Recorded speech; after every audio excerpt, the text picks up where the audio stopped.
کہیں بادلوں میں چھپے ہوئے تو کہیں برف کی چادر اوڑھے ہوئے،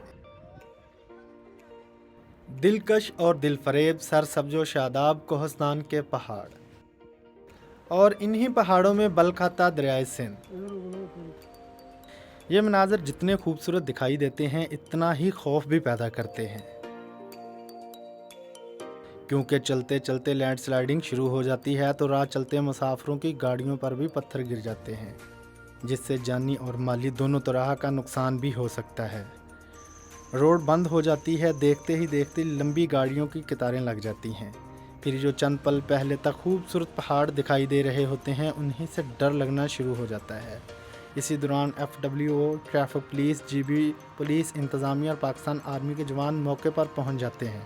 جو تمام تر معاملات کنٹرول کرتے ہیں، گاڑیوں کی سیدھی لائن ہو یا روڈ کی کلیئرنس، سب موقع پر آپریشن کر کے صاف کرتے ہیں۔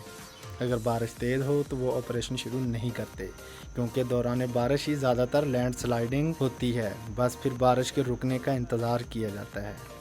وہاں پھنسے ہوئے جو قریبی علاقوں کے لوگ یا لوکل ٹرانسپورٹ استعمال کرتے ہیں وہ بھاگ کر کراس کر کے دوسری طرف کھڑی لوکل گاڑی کا سہارا لے کر منزل کی طرف رواں ہو جاتے ہیں۔